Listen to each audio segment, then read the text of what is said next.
ప్రభుత్వ కక్ష సాధింపులకు భయపడేది లేదని కేసులు పెట్టినా అరెస్టు చేసినా డోంట్ కేర్ అని మాజీ మంత్రి కాకాని గోవర్ధన్ రెడ్డి పెద్ద కవర్లు చెప్పారు. దేనికైనా రెడీ అంటూ మీసాలు తిప్పి తొడలు కుట్టారు. తీరా చూస్తే కేసులు నమోదయ్యేసరికి కనిపించకుండా మాయమయ్యారు. పోలీసులకు దొరకకుండా పరారయ్యారు. ఇక ఇప్పుడు సుప్రీంకోర్టు కూడా ముందస్తు బెయిల్కు నో చెప్పింది. మరి ఇప్పుడు కాకాని ఏం చేయబోతున్నారు? పోలీసుల ముందు లొంగిపోతారా? అసలు ఆయన ఎక్కడున్నారు?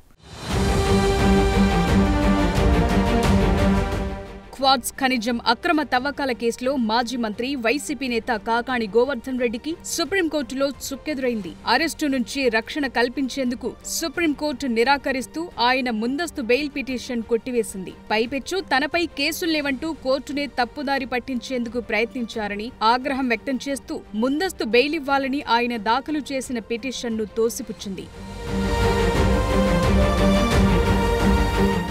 క్వాడ్స్ ఖనిజాన్ని అక్రమంగా తవ్వి తరలించారంటూ నమోదు చేసిన కేసు గిరిజనులను బెదిరించి ఊర్లు ఖాళీ చేయించారనే ఫిర్యాదుతో ఆయనపై నమోదైన ఎస్సీ/ఎస్టీ అట్రాసిటీ కేసుల్లో ముందస్తు బెయిల్ కోసం కాకాని తీవ్రంగా ప్రయత్నించారు. చివరకు ఈ కేసుల్లో బెయిల్ కోసం ఆయన ఈ నెల 13న సుప్రీంకోర్టును ఆశ్రయించారు. కాకాని తరపు న్యాయవాదులు ఇది కేవలం రాజకీయ కక్ష సాధింపు చర్యల్లో భాగంగా పెట్టిన కేసని వాదించారు. అయితే తనపై గతంలో ఎటువంటి నేరారోపణలు లేవని, అటువంటి కేసులేమీ తనపై నమోదు కాలేదని కాకాని కోర్టును తప్పుదారి పట్టించేలా పిటిషన్లో పేర్కొన్నారని ఏపీ ప్రభుత్వం తరపు న్యాయవాది ధర్మాసనం దృష్టికి తీసుకెళ్లారు. కేసులున్నాయని మీరెలా చెప్తున్నారని కోర్టు ప్రశ్నించడంతో 2024 ఎన్నికల అఫిడవిట్లు కేసుల వివరాలు స్పష్టం చేశారంటూ సదరు అఫిడవిట్ను ధర్మాసనం ముందుంచారు.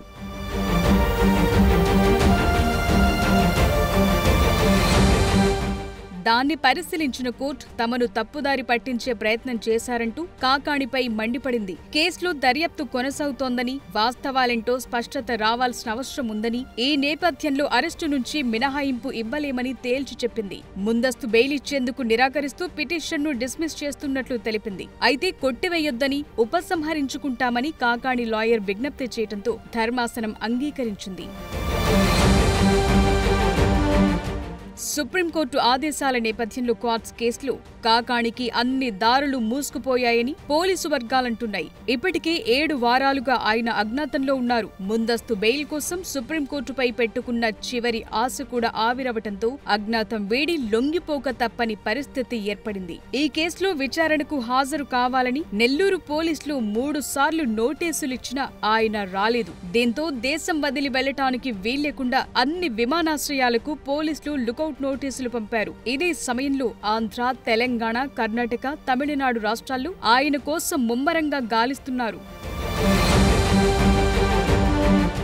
ఇప్పటికీ మాజీ మంత్రి వైసీపీ నెల్లూరు జిల్లా అధ్యక్షుడు కాకాని గోవర్ధన్ రెడ్డి అజ్ఞాతం వీడటం లేదు. ఆయన కోసం పోలీసులు 7 బృందాలుగా ఏర్పడి గాలిస్తున్నారు. టెర్రరిస్టులే దొరికిపోతున్న ఈ రోజుల్లో కాకాని మాత్రం చిక్కటం లేదని ఆయన రాజకీయ ప్రత్యర్థి మాజీ మంత్రి సోమిరెడ్డి చంద్రమోహన్ రెడ్డి అంటున్నారు. అంతేకాదు ఆచూకీ తెలిపిన వారికి నెల్లూరులో కాకాని ఇంటి పక్కనే ఉండే కరోనా హౌస్ ను బహుమతిగా ఇస్తానని సోమిరెడ్డి బంపర్ ఆఫర్ ఇస్తున్నారు.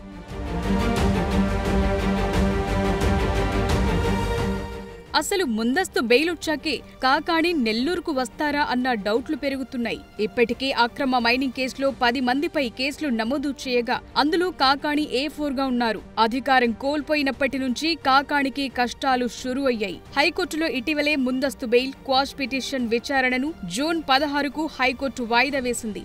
మరోవైపు కాకాని అజ్ఞాతం పోలీసులకు సవాల్గా మారింది. పోలీసుల్లోనే కొందరు స్వామి భక్తి చాటుకుంటున్నారా అన్న డౌట్లు కూడా కూటమి నేతల్లో వ్యక్తమవుతున్నాయి. ప్రస్తుతం కాకాని శ్రీలంకలో ఉన్నట్లు ప్రచారం జరుగుతోంది. మరి ఇప్పటికైనా ఆయన అజ్ఞాతం వీడి పోలీసు విచారణ ఎదుర్కొంటారా అన్నది కీలకంగా మారింది.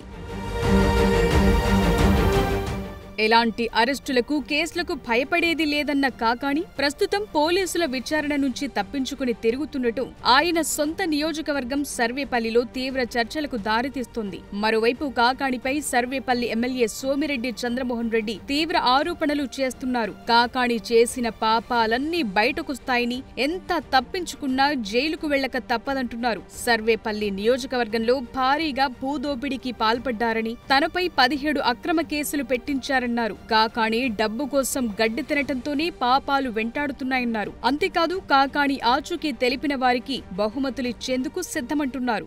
నెల్లూరు జిల్లా వైసీపీ అధ్యక్షుడు మాజీ మంత్రి కాకాని గోవర్ధన్ రెడ్డి ఈ రోజు కూడా సుప్రీంకోర్టు బెంచ్ రిజెక్ట్ చేసింది, డిస్మిస్ చేసింది. అక్కడ కూడా తప్పుడు సమాచారం ఇచ్చారు. వాళ్ళ అడ్వకేటు పిటిషన్లో మా క్లయింట్ క్లీన్ హిస్టరీ ఉంది, ఎలాంటి కేసులు లేవని ఇచ్చాడు. కూడా గవర్నమెంట్ అడ్వకేట్ ఏమి ఇచ్చారు, అయ్యా ఆయన ఎలక్షన్ ఫైల్ చేసిన అఫిడవిట్ చూడండి, ఎలక్షన్లో ఎన్ని కేసులు ఆయన మీద ఉన్నాయో చూడండి అని అన్న తర్వాత బెంచ్ సీరియస్ అయిపోయి ఇమీడియట్గా డిస్మిస్ చేస్తుంది. పారిపోవటం ఏంటి, 2 సార్లు పారిపోవటం ఏంటి. అప్పుడు నా మీద ఫేక్ డాక్యుమెంట్స్ కేసు పెట్టావు, ఫేక్ డాక్యుమెంట్స్ క్రియేట్ చేసేసి 1000 కోట్ల ఆస్తులు అన్నావు, సింగపూర్, మలేషియా, హాంకాంగ్ అన్ని. అప్పుడు నేను కేసు పెడితే 2 నెలలు కనపడలే, ఇప్పుడు మళ్ళీ మోర్ దెన్ 1.5 months. ఇప్పుడు high court bench June 16th case, ఇంకో నెల. పారిపోవటమేనా? నీ అంతటా నువ్వు హైదరాబాద్లో నేను పారిపోయేవాడిని, అదిరేది బెదిరేది లేదు, నేను ఇక్కడ రా అన్నావు.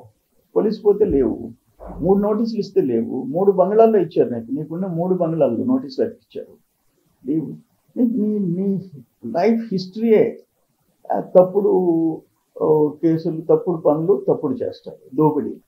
నెల్లూరు జిల్లా పొదలకూరు మండలం వరదాపురం సమీపంలోని రుస్తుం మైన్స్ లో 250 కోట్ల మేర క్వార్ట్స్ అక్రమంగా తరలించారని నిర్ధారించారు. మైనింగ్ ఏడీ బాలాజీ నాయక్ ఫిర్యాదుతో ఫిబ్రవరి 2న పొదలకూరు పిఎస్ లో కేసు నమోదయింది. కాకాణి చెప్తేనే తాము చేశామని A1, A2, A3 నిందితులు ఒప్పుకున్నారు. దీంతో ఆయన మెడకు ఈ వ్యవహారం మరింత గట్టిగా బిగుసుకుంది. ఏప్రిల్ 10న దేశం విడిచి వెళ్లకుండా లుకౌట్ నోటీసులు కూడా జారీ చేశారు. ఇప్పటికే హైదరాబాద్, బెంగుళూరు, చెన్నై, ముంబై వంటి చోట్ల పోలీసులు కాకాణిపై కేవలం అక్రమ మైనింగ్ కేసే కాకుండా వెంకటాచలం పోలీస్ స్టేషన్, కావలి, ముతుకూరు పోలీస్ స్టేషన్లలో పలు కేసులు నమోదయ్యాయి. మాజీ మంత్రి సోమిరెడ్డి చంద్రమోహన్ రెడ్డికి విదేశాల్లో 1000 కోట్ల ఆస్తులున్నాయని నకిలీ డాక్యుమెంట్లు సృష్టించిన కేసు కూడా కాకాణిపై ఉంది. ఇలాంటి పరిస్థితుల్లో కాకాణి అజ్ఞాతవాసానికి పోలీసులు ఎప్పుడు తెరదించుతారో చూడాలి.